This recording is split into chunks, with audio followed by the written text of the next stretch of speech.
When I heard there was going to be a third installment in the Crackdown franchise, way back in 2014, I was pretty ecstatic, and as a lot of devoted fans do, I myself built this elaborate, specific image in my head of what I wanted from the sequel.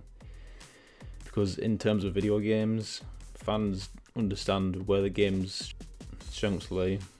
They know what they can already expect from the sequel, and they know where it can improve. Their minds race and they conjure up these ideas for the game, and whether they're good ideas or not, it's still disappointing when the game doesn't have the feature you've been hoping for ever since it was announced. This makes your subjective viewpoint of the game all the more negative, but objectively speaking, the omission of your billion-dollar idea doesn't necessarily make the game worse. It just makes the game mediocre at best. Disappointing, but not awful, terrible, or unacceptable, like I've seen other people say about the game. Usually the case is that all of the previous game's merits are somewhat there and then some, with like other established franchises. These sort of expectations are normal for any game really, but in Crackdown 3's case, I think it has been against all odds from the start, in its borderline 5 years of development hell. Let me make this clear, Crackdown 3 is, to my dismay, not really a good game. It has a cesspool of downfalls, downgrades and signs of rushed development. This renders the game an offensively mediocre game at best, but honestly I think this game is causing people to forget the difference between a mediocre disappointment and what is considered terrible, awful, shit and unacceptable. I know I've said that already, but yeah. From what I can gather from the media coverage, this is what people are saying about this game, and whether it's for hyperbole or not, or to make the videos more clickable, it's pretty detrimental to the game's image. Crackdown 3 is average at best, but I would argue it's not bad. I did somewhat enjoy it, and that might be because of my fandom for Crackdown, but I'm not looking at this through rose-tinted goggles because of that. In this video I'm going to spend more time with this game than others seem to have, because I think this game deserves a chance to prove itself to not be as diabolical as everyone has made it out to be. The constant delays, Microsoft struggled with first party titles, and its inclusion in the Xbox Game Pass, I would argue, are giving this game a stigma and clouding everyone's judgment. So yes, I'm a fan, so if that inherently makes you not want to listen to what I have to say, then that's fine. But I'm going to try to be as objective as possible, because by definition of the word, I don't think this game is awful. Crackdown 3 is kind of a victim of sky high expectations. Those expectations stem from different reasons, but it still kind of sucks. In the 5 years since this game was announced at E3 2014, Crackdown 3 has been under heavy scrutiny as a result of its reported constant changes in creative direction, changes of developers in charge and numerous delays. It kind of gives the game a stigma. To best understand how this game was against all odds, we need to delve into what this game went through in its development span to finally come to full fruition. Crackdown 3 became notorious as the game that had been delayed numerous times, and things were not looking good for the game. For this reason, expectations were low for the game, but for long-time fans, the mere notion of a third Crackdown game got them hyped. It was doomed to either come under fire by critics ready to open fire, or fail to meet the expectations of the fans. It was against odds of polar opposites. Not only that, but due to it being one of the many few first-party console exclusives for the Xbox platform, Microsoft is outright heavily dependent on the success of Crackdown 3 and the validity of the Game Pass it's part of. In 2014, if you remember, a CGI trailer debut was shown to introduce the world of the new setting and the return of the franchise beloved by many fans within the Xbox platform. This was also the period of time when the Xbox One needed to be going through its heyday, as the direct competition between the PS4 and the Xbox was red hot at the time. A lot was at stake for Microsoft, so people really needed to be on board with this sequel, and it had to be the system seller among Gears of War 4 and others alike. It's come closer to being beside Gears 5 if anything. The initial CGI trailer showed us signs of exciting companionship and strategy between a squad of agents taking down the main villain who didn't actually end up being in the game, it would seem. It wasn't much to go by, but it seemed to be enough to get people excited for the future of the Crackdown franchise. 2015. In 2015, during Gamescom, a trailer featurette-style video was shared with the world, and it went into great detail with what the game would have to offer. It looked promising and seemed like the natural progression for Crackdown to reach new grounds. They even announced the return of the inter-driving skill level car transformations, which, as much as I loved it, were not present in Crackdown 2. To the point where, in fact, I literally think that is the only thing the first game had over the second, because I prefer the second. So I was enthralled to see it was making a return, and well, we'll get to that, won't we? The setting that was described sounded much more intricate, inspired and imaginative than what we got. Crackdown 3 is set in a dangerous new city. A once glistening metropolis overrun by violent crime and corruption.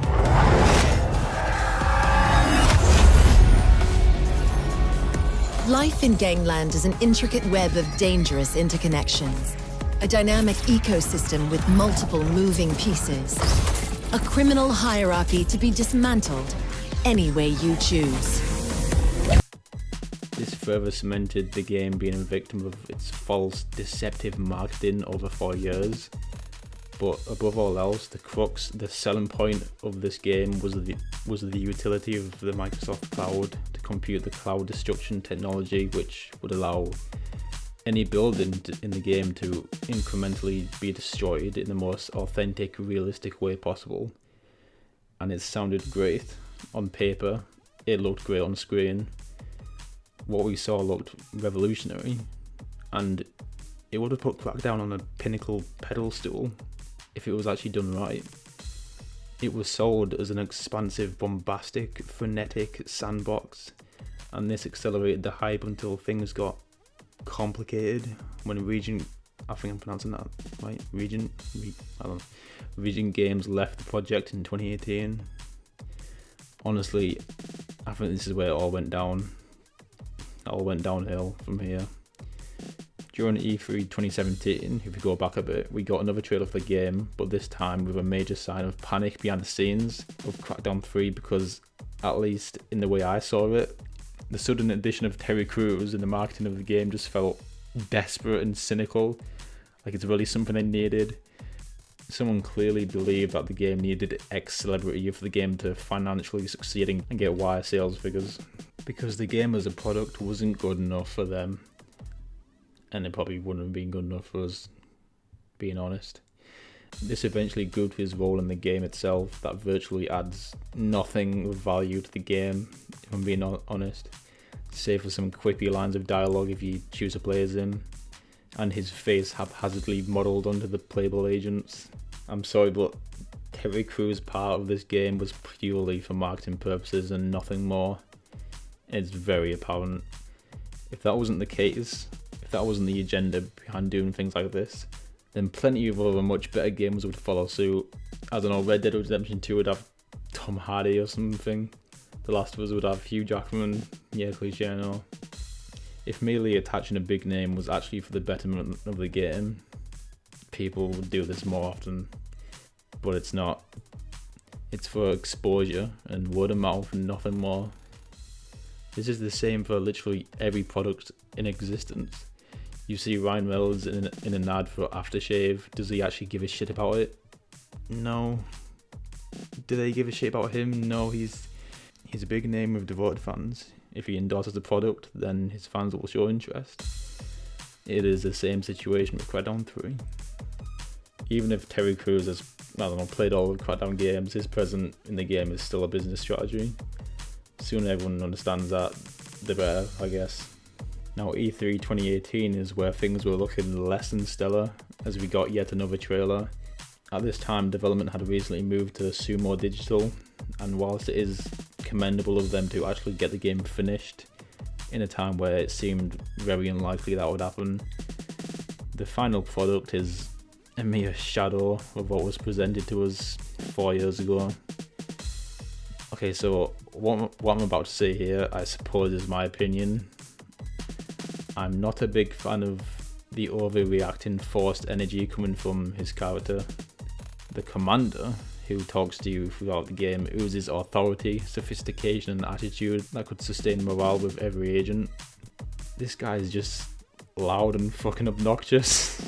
And instead of a high tier, technologically advanced, prestigious agency, I feel like I'm watching a pep talk in a basketball game or something. In this trailer, I saw something that made me skeptical. This is where it gets a bit surreal.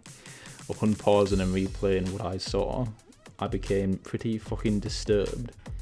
The vehicle transformation, something that was achieved about 12 years ago on Crackdown 1, had been replaced by a dull, lazy morph effect where your car just miraculously changes. It's complete, utter nonsense. This particular aspect left a bad taste in my mouth going forward, as I would wait, not very eagerly at this point, for the game's eventual 2019 release. Look, I'm sorry, but I'm only including this so there's a consistent structure to my videos, but this aspect is going to take up as much of this video as it did for the development time of Crackdown 3. So here we go. Crackdown 3, or Riot Act in Japan, was developed by Regent Games, who abandoned the project, then was subsequently picked up by Sumo Digital, who are also working on Dead Island 2. Oh dear. I'm going to be really honest, I didn't entirely listen to the story because I'm pretty sure there wasn't much to listen to, but from what I can gather, a battalion of agents are sent to this new city called New Providence in an aircraft. It's struck with this caustic explosion substance called Chimera, I think. And Terry Crews is calcified and turned into stone along with all the other agents on board. Some woman assists him and revives him. Then he essentially turns into what equates to Robocop, because the only thing that remains of your body as you play as a character is your head and viscera. Then you're dispatched to the New Providence Getting to crack down on the evil corporation that has taken over the city and is led by Elizabeth something. Do you really care? Yeah, neither do I. Moving on. Gameplay.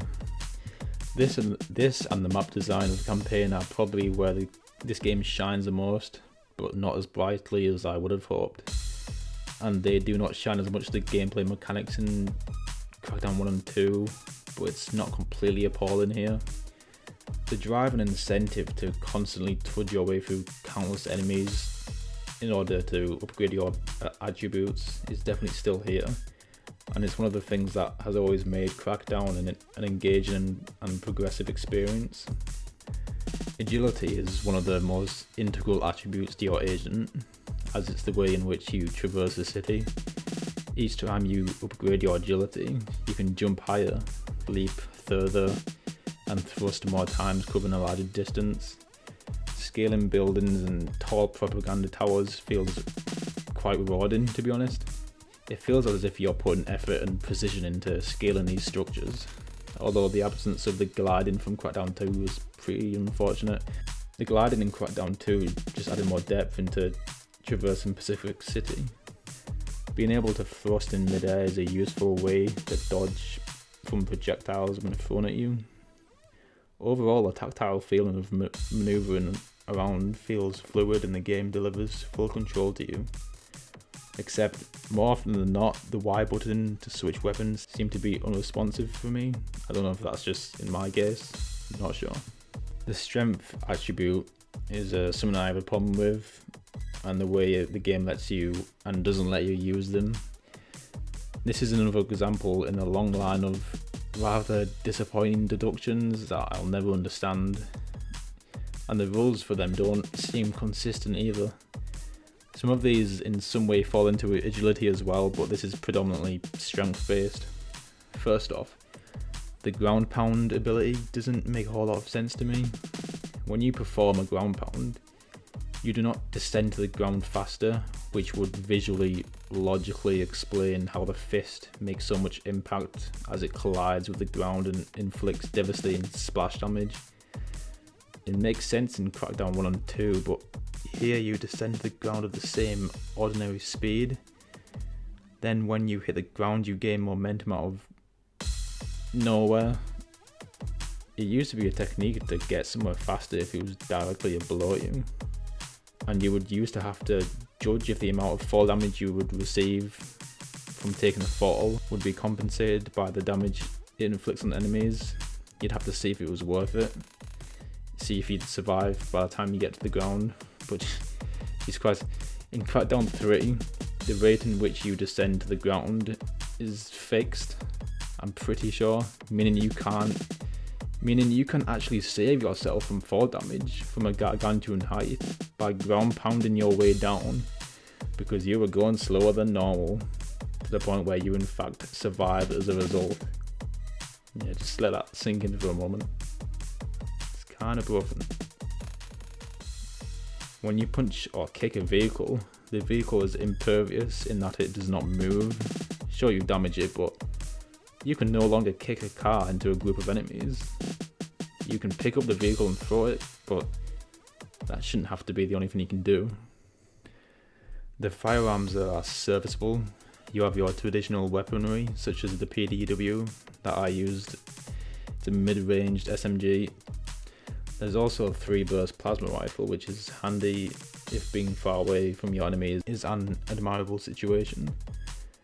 Then there's a homing rocket, which is probably the overall best gun in the game. There's this void gun that shoots a black hole that vacuums enemies and objects in, then explodes after seconds. I'm gonna be honest, these were the only 4 guns I really used. The others just seemed gimmicky and not an actual viable choice for combat. There was a shotgun that blows people back, and acid laser gun thing that doesn't do damage to a lot of resistant enemies. These aren't weapons that allow for much experimentation. In my playthrough of Crackdown 3's campaign, I drove the vehicles for a total of maybe 8 minutes. The driving in this game is, to my dismay, quite bad. I really take displeasure in saying this, but it's probably the worst part of the campaign. I mean, thank God the map is small and compact to the point where driving isn't really necessary anyway. I would hazard a guess that the developers probably knew this, so they didn't put too much effort into it. The controls feel floaty, especially when you morph into the spider car thing that can drive up walls. On one of the vehicle races, it forced me to use the vehicle that drives up walls, which was odd because the track was all level ground.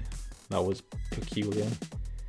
Now that I think about it, Regent Games or Sumo Digital probably just gave up and didn't bother to animate the vehicle transformations because they knew players would not spend a lot of time driving. The driving is so minuscule to the game.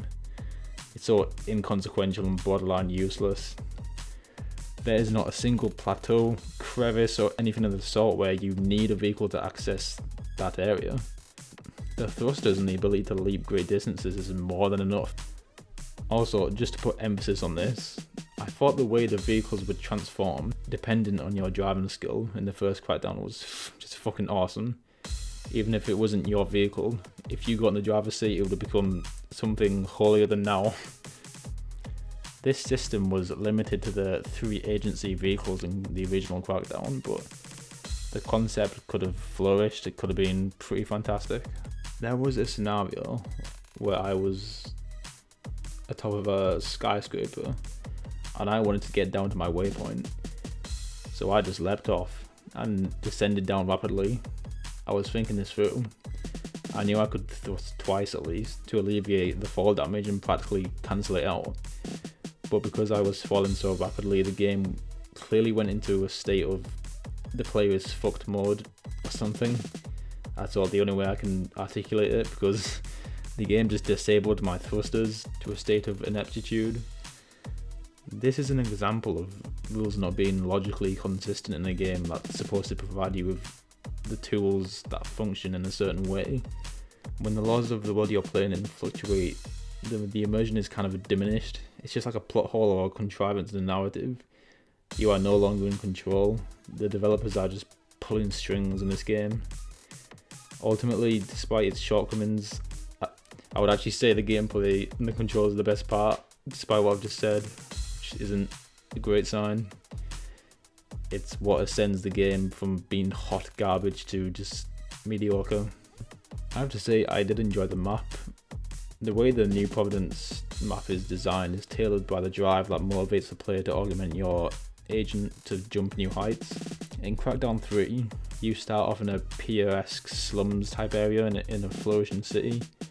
As soon as I got a view of the city, I was gazing up at all these behemoth of a set of buildings, and I was wondering how I would ever be scaling these structures. However, before you know it, you can. I think they could have altered the design of the city a bit, however.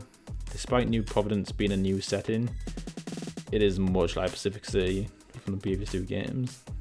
You have a few buildings that pierce the skies in the middle, a few cityscapes around the peripheral circumference. It just seems the same to me. Like, if you look down, it's just the same schematic blueprint. I just think the map outlay could have been different. Rockstar manages to mix up their map designs, which is probably because they base their maps off real world locations. The world is a varied place. If developers are going to design a map, they should learn from said place we live in. This is the precedent I've always set for customization in video games. Every video game that even tries to implement character customization or other forms of personalization should always strive for the quality of customization in Halo Reach provided 9 years ago. I know I keep on putting emphasis on, how old things are or how long it's been since X, but, I think it's important. The standard that consumers will pay full price for is constantly rising, so when a game fails in comparison to games in the same generation, it is rather underwhelming and leaves a lot to be admired. But when a modern game, in quotations, modern game literally fails to include a feature that a game within the same series managed to do so many years ago, it just comes across as lackluster and extremely rushed. Inexcusable. In Crackdown 2, you at least had the bare minimum of customization in the 4-player co-op mode. Another thing that they didn't bother including. This is how bad it is. There's an example of the game's shortcoming embedded, as I explain, a different one. Anyway, you could decide what colour your agent is. Before you spawn into a vehicle, you can choose its colour out of several. Not 100, but several. It was something. It wasn't great, but at least it was something. I've already fucking said that. But now you can't change your agent's colour. The only personalization comes from picking between a handful of preset faces. When you upgrade your skills, you don't even get a helmet, which I would take a thoroughly designed helmet than a boring, run-of-the-mill human face any day. The boss fights in Crackdown 3 could have been pretty solid given a few tweaks here and there. It would have helped in making them intimidating, challenging. The act of taking them on would have been engaging if they weren't all piss easy. When your game essentially boils down to locking onto enemies and firing or hurling grenades their way off cars until their health bar goes down, you have to be creative outside the gameplay with your bosses. But none of them, save for one, have any unique attacks. They all just perform the same attacks to you. There's nothing to take into account, nothing to take certain measures for. They're all the same measures: dodge, shoot, restock ammo. They send bullets and projectiles your way, you return the favour. It's very simplistic. You don't even have to worry about reserving ammo because there are ammo crates in every boss area to resupply from. Not only are they conveniently in the area where you fight the boss, they also restock with more ammo within 1 minute. This means fighting bosses in Crackdown 3 entailed me unloading my homing launcher on the boss, restocking ammo, and repeating that routine over and over again. I didn't have to reserve any ammo because there was always ammo nearby, no matter what. I'm on the standard Xbox One and the game did surprisingly well to stay at a steady frame rate as far as I can tell. It didn't dip to a point where it was noticeable during even high octane fights filled with explosions and particle effects. The game's audio would have a tendency to cut out for a second or two after a significant boost in audio, such as when I would strike the finishing blow to a mech's unit with a rocket and then it would blow up into smithereens. Other than that, the game worked fine as far as I could tell. Loading times were fine, good even. Moving on.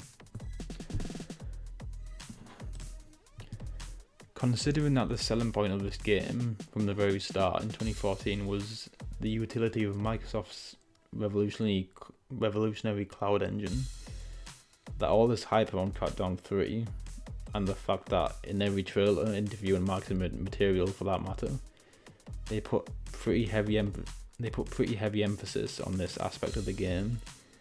Considering all that, the fact that it has been diluted so much to not only be taken away from the single player campaign but reduced to multiplayer only, the fact that this is all the engine has been used for is utterly embarrassing and pretty disheartening.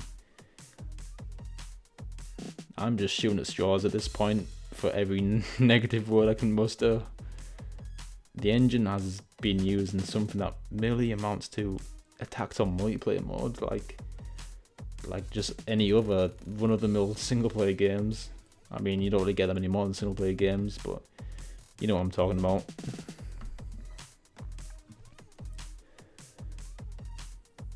There are only 2 game modes here, Agent Hunter and Territory. Agent Hunter, which is a battle of attrition. Territory is basically king of the hill without the hills, but instead of buildings. There are no skyscrapers that you can destroy the foundations of and skeletons of and watch them crumble. At most, all you can do is chip away at the walls of buildings. None of this destruction is even of any consequence because you're all superhuman agents who can withstand falling from any height or having buildings fall on top of you. At least in Battlefield 4, or hell even Bad Company 2 from 2010, if a building was to collapse on you, it was something to worry about. Destroying a building changes the tactical playing field in Bad Company 2. If you're sick of snipers camping on a roof, you can just stop that roof from existing. In Crackdown 3, destroying buildings is unfortunately just noise in the background. It's just a superficial element that doesn't do much to shake things up. The question of whether Crackdown 3 is worth the price is a demonstrably complicated one, as it is difficult to clearly define how much the game is. This game is not worth the full asking price of a AAA game. It just isn't. The campaign took me approximately 10 hours to complete, with the whole map explored. The multiplayer is bare bones and the player-based site, assure you, will be completely dead on arrival in the coming weeks, rendering the online unplayable in a way. I guess that's just theory, but it's probably gonna be the case. What makes this rather complicated is Crackdown 3 is included in the Xbox Game Pass. Now, I'm not saying that the reviews should be more lenient on the game because it's part of the package. There are some average movies on Netflix, which is like the film equivalent to the Game Pass, that I would never have watched or paid for in any other way. But the fact that I hadn't paid a dime to watch that particular film does make it at least a bit more forgiving for me. If I had bought Crackdown 3 for the full £50 at launch, I would be pretty irritated with myself. So I'll say this, if you are a fan of Crackdown, if you adored the first and the second one, then I don't think you should miss this game. Crackdown 3 still has the essence of what makes Crackdown great and what sets it apart from others.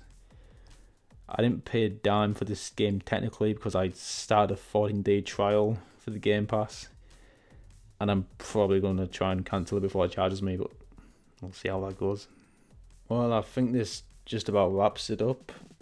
I don't believe in scoring things out of 10. In short, I think a certain score has different meanings between two people. You know, one man's 7 out of 10 is another's 5 out of 10. Maybe I'll talk about why later in another video, I don't know. But regardless, I don't think I can confidently score this out of 10. Crackdown 3 is a major disappointing, but I would argue it's not bad. It's just a shame that this game asks for the AAA full price. Crackdown 3 does not deserve the hallmark of the AAA standard of games. So the argument can be made that it does deserve to be derided given the asking price. Thus, the franchise will probably be abolished, and seeing a Crackdown 4 seems doubtful. But I would argue that because it isn't necessarily asking for much of your time. I mean, it took me 2 days to complete. If you start a trial for the Game Pass or just pay for 1 month, you can get all you need from this game within the 1 month, and then some, in the form of Halo, Master Chief Collection, Halo 5, Shadow of the Tomb Raider, Gears of War 4 and more. Aside from that, I especially recommend playing it if you enjoy the previous 2. It's not a system seller, it's no incentive to invest in a new platform entirely. But if all the stars are aligned and you have an Xbox or a good PC, and even if you already have the Game Pass, it is definitely worth checking out for yourself. While your expectations might have been high, you shouldn't neglect this game completely because it didn't meet them. Because there is still something to enjoy here, especially if you're a fan of the previous. Yeah, I'm going around in circles here. Yeah, just play it, try it out. Bye.